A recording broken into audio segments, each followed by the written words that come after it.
কি হলো দ্রোণ, বলো কি করতে চাও? আশ্চর্য, আরে বলো এই চোর মেয়েটার সাথে কি করবে বলো।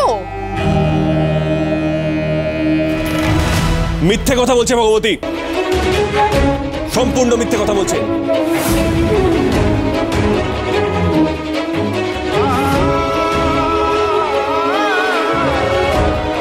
কি বলছিস তুই বলতো দ্রোণ? মিথ্যে বলছে মানে?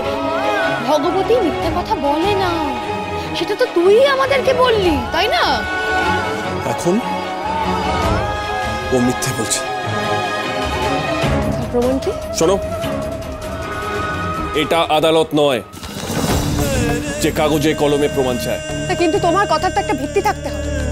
তুমি তো জোর দিয়ে কি করে বলতে পারো যে ও মিথ্যে কথা বলছে? অনুভব, অবজারভেশন, কিছুটা অঙ্ক। কারণ যেই মেয়ে ঠাকুরের গান গেয়ে বেড়ায়, যার গান শুনে সকলে ভক্তিতে হাসে, তার মনে নিশ্চয়ই ঠাকুরের প্রতি ভক্তি আছে, আর সেটা ওর গান শুনে বোঝা যায়। আর যার ঠাকুরের প্রতি এত ভক্তি, সে ঠাকুরের গয়না চুরি করবে? হ্যাঁ, এটা হতে পারে না, হতে পারে না।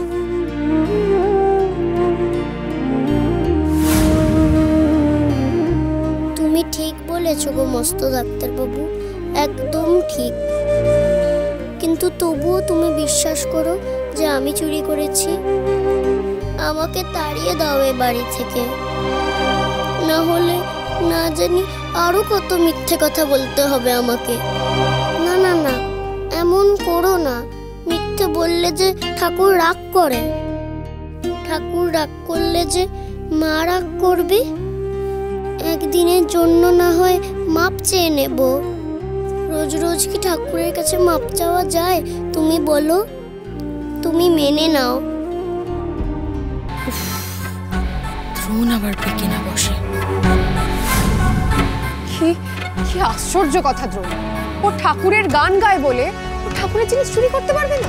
এই তো সবার সামনে স্বীকার করলো যে ওর লোভ হয়েছিল, তাই ওটা চুরি করেছিল। তারপরেও তুমি বিশ্বাস করছো না কেন? আর ও তো সবার সামনে নিজে স্বীকার করলো। না, আমি তো বুঝতে পারছি না, কেউ যদি নিজের দোষ নিজের মুখে সবার সামনে স্বীকার করে নেয়, তারপর তাকে অবিশ্বাস করার কি আছে? আমি অপালা, থামো থামো, দাঁড়াও।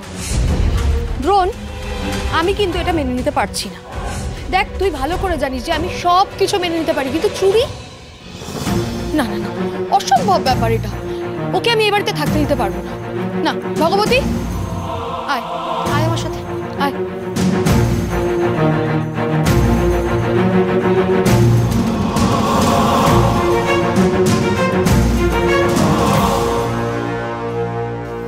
দ্রোণ, দ্রোণ তুই শিওর যে ভগবতী মিথ্যে কথা বলছে? ছোটকা, আমার মন বলছে ভগবতী এই কাজ করতে পারে না। কোনো না কোনো একটা কারণে মিথ্যে কথা বলছে। তাহলে দাঁড়িয়ে রয়েছিস কেন? যা, আটকা, নইলে বৌদি তো ওকে বাড়ি থেকে বের করে দেবে। দ্রোণ, এক্ষুনি যাও, নয়তো ওকে এরপর আর খুঁজে পাওয়া যাবে না। যাও। মা, মা, চল চল চল। মা যেমন বলতে বলেছিল তেমনই তো বললাম। ভগবতীর কাছে আমি ঠাকুরের মুকুটটা দেখেছি, কিন্তু মারা এখনো নামছে না কেন? ভগবতীকে বকছে নাকি এখনো? আমিও যাই, গিয়ে দেখে আসি। আয়।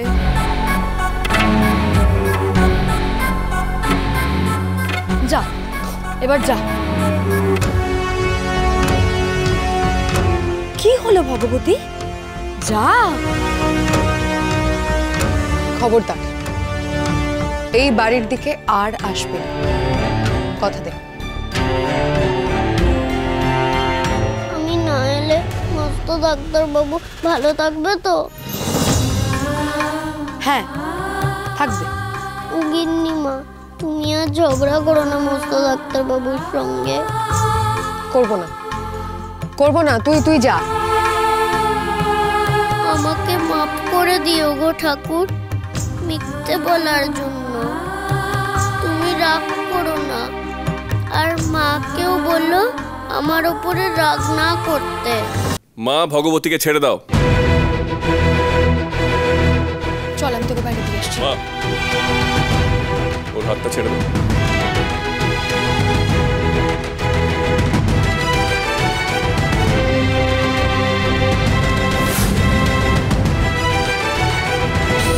দ্রোণ, তুই কেন ওকে আটকাচ্ছিস বলতো?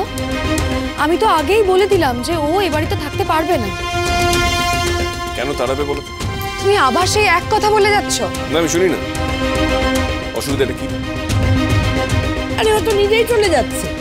সেটা মা ওকে যেতে বলেছিলেন, কিন্তু মা ওকে এত বড় শাস্তিটা কোন ভিত্তিতে দিচ্ছে সেটা আমি জানতে চাই। প্রমাণ তো নেই যে ও চুরি করেছে। আরে বাবা, ও তো নিজের মুখেই স্বীকার করলো, এরপর তো আর প্রমাণের দরকার হয় না। দরকার হয় মা, এরপরেও প্রমাণের দরকার হয়। এটা প্রমাণের দরকার আছে যে ও যেটা বলল সেটা সত্যি না মিথ্যে। মানে তুমি এখনো বিশ্বাস করছো না? পুরোপুরি না অপনা, সত্যি বলছি। সত্যি কথা বলতে কি, বিশ্বাস কিন্তু আমাদেরও পুরোপুরি হচ্ছে না।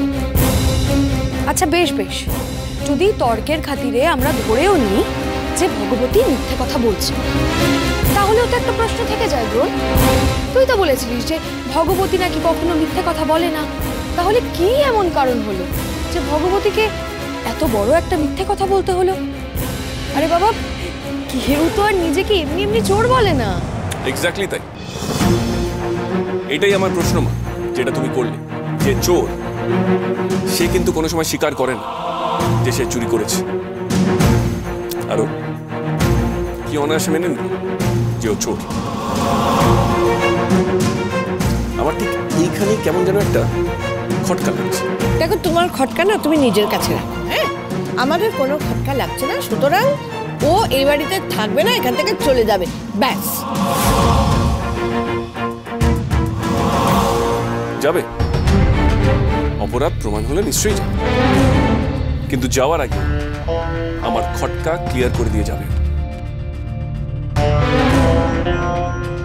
দ্রোণ তো ভগবতীর স্বীকারোক্তিতেও মানছে না, ওকে আর কিভাবে বোঝাবো? আচ্ছা আচ্ছা বেশ, করুক ও খটকা ক্লিয়ার সবার সামনে। কিন্তু আমি একটা কথা বলতে চাই। হ্যাঁ, তুই এই কথাটা একদম ঠিক বলেছিস। সত্যি তো, যে চোর সে নিজে মুখে কখনোই স্বীকার করে না যে সে চুরি করেছে। কিন্তু ও তো একটা বাচ্চা মেয়ে, তাই না? ও হয়তো আমাদের সবাইকে একসাথে দেখে ভয় পেয়ে গেছে, তাই স্বীকার করে ফেলেছে। আচ্ছা, তাও তো ওই মুকুটটা লুকিয়েছিল, তো চুরি যদি না করে তাহলে লুকোবে কেন? হ্যাঁ সত্যি তো, ও লুকোলো কেন? আর তোমাকে তো দেখতেও দিচ্ছিল না, তাই না? আছে আছে, তোমার কাছে এর কোনো উত্তর আছে কি? সেসব প্রশ্নের উত্তর এখন ঠাকুর দেবে।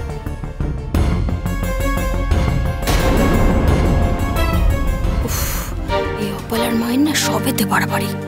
আরে বাবা, প্রসঙ্গটা তোলার কি দরকার ছিল? বল ভগবতী,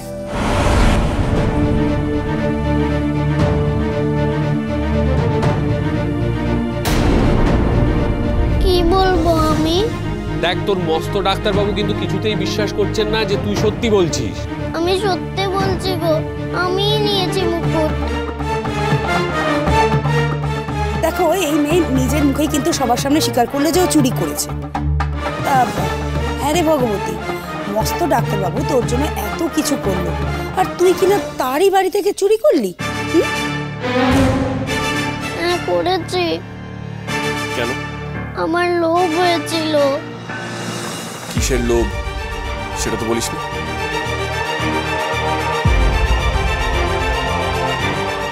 ভগবতী নিজের মুখে বলছে ও চুরি করেছে, তবু বাবা কিছুতেই বিশ্বাস করছে না। আর আমি কোনো ভুল করলে বাবা তো এমন বলে না যে ডিম্পি এই কাজ করতেই পারে না। এ তো মহা ঝামেলা হলো। দ্রোণ যেভাবে ক্রস কোয়েশ্চেন করা শুরু করেছে, এবার বোধহয় ভগবতীকে আর বের করা যাবে না, উল্টে না আমিই ফেসে যাই।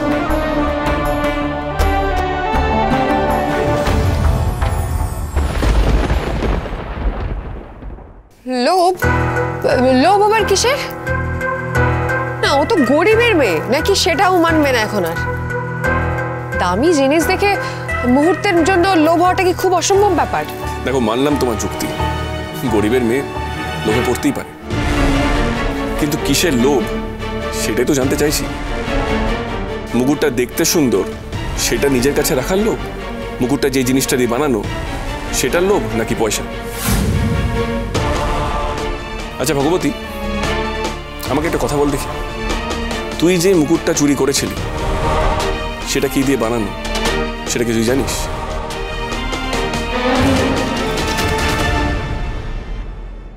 নতুন মুকুট কেন বানাচ্ছিলিস?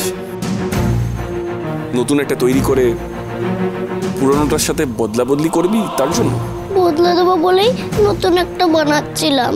না মানে মানলাম তুই চুরি করেছিস লোভে পড়ে, তুই যে মুকুটটা বানাচ্ছিলিস তার জন্য তুই পুঁতি কোথায় পেলি? চুরি করবি ঠিক করলি আর অমনি নকল মুক্তর মতন পুঁতি পেয়ে গেলি? আকাশ থেকে তো পড়েনি।